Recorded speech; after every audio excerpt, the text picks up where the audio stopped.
When you spoon that organic yogurt into your baby's mouth or watch them happily squeeze that fruit pouch, you probably feel like you're winning at this parenting thing. You chose the expensive brand. You read every ingredient label. You're doing exactly what your pediatrician, your mom, and every parenting blog told you to do. But what if I told you that some of these healthy choices are actually slowing your baby's brain development right now? That they're quietly reshaping their taste preferences in ways that could affect them for years. And here's the scary part. It's not just one food. There are 7 foods in your pantry right now that might be doing this. Look, I know you're already exhausted. You spend hours in the grocery aisle comparing labels, asking other moms what they feed their babies. You're trying so hard to get this right, but here's what nobody tells you. The food industry has gotten really good at making you feel safe. Sports, like organic, all natural, made for tiny tummies. They sound protective, don't they? But they're often hiding something. And what you'll discover might shock you. Some of these foods aren't just empty calories. They're actively working against your baby's brain development, their gut health, and even their ability to regulate emotions later in life. So, let's walk through 7 foods that might be in your pantry right now, and I'll show you exactly what to choose instead. Hey parents, thinking about your baby's first food? For years, we've all been told that rice cereal is the go-to choice. But what if I told you it might not be the best option? Let's break it down. Rice cereal is mostly just starch, which quickly turns into sugar in your baby's tiny body. This can cause a big spike in their blood sugar, followed by a crash. Plus, there's growing concern about arsenic levels in rice products, which is definitely something we want to avoid for our little ones. So, what do babies really need? They need healthy fats for brain development and crucial minerals like iron and zinc. These are things that simple rice cereal just doesn't provide. Instead of reaching for that box of cereal, consider nutrient-packed alternatives like avocado, pureed meats, or iron-fortified oatmeal. Your baby's health is worth the extra thought.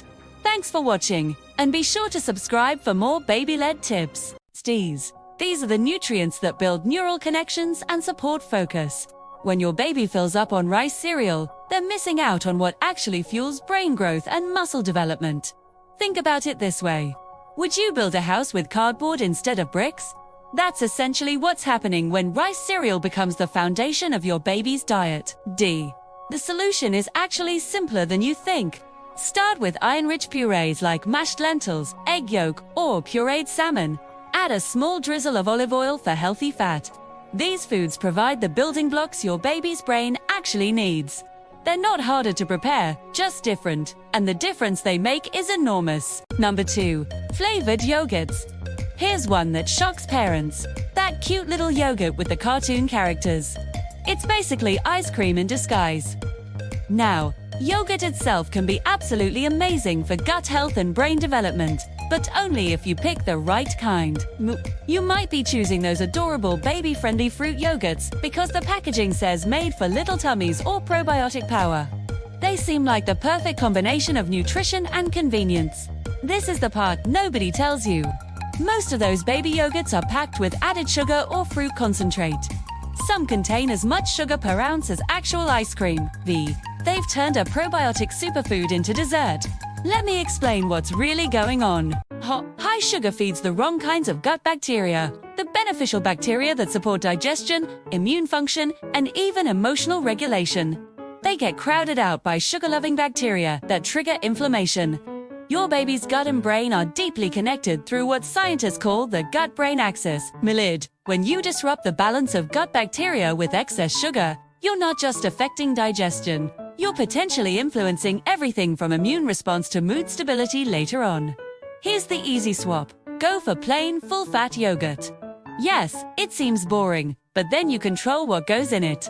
Add a spoonful of mashed banana or pureed berries if you want natural sweetness. 2. That's how you support healthy gut flora and brain balance without the sugar crash. Number 3. Fruit pouches.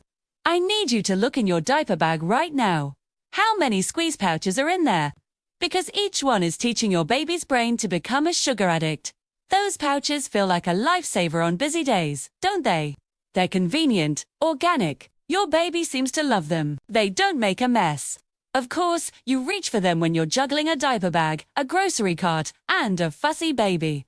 But the truth is more complicated. Many fruit pouches deliver more sugar by volume than soda, just in baby-friendly form. Even the ones without added sugar are concentrating natural fructose into a thick, sweet paste. Here's what that steady stream of fruit sugar does. First, it trains your baby's developing brain to crave intense sweetness. Those natural appetite signals that tell them when they're hungry or full, they start getting confused. And once those signals are disrupted, they're incredibly hard to reset. Now, that's concerning enough on its own, but there's something else happening that most parents never connect.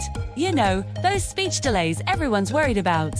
The ones that seem to be everywhere now. Constant sucking from pouches, bypasses chewing entirely. And chewing isn't just about eating. It's essential for the jaw development that directly supports speech development. Think about it. Your baby's mouth is supposed to be practicing complex movements right now.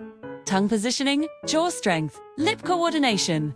Every time you hand them a pouch instead of a spoon, they're missing that practice. Now, I'm not saying throw away every pouch in your diaper bag. Keep them for true emergencies, long car rides, flights, but when you're home, serve mashed fresh fruit with a spoon. Let your baby experience different textures. Let them practice bringing food to their mouth.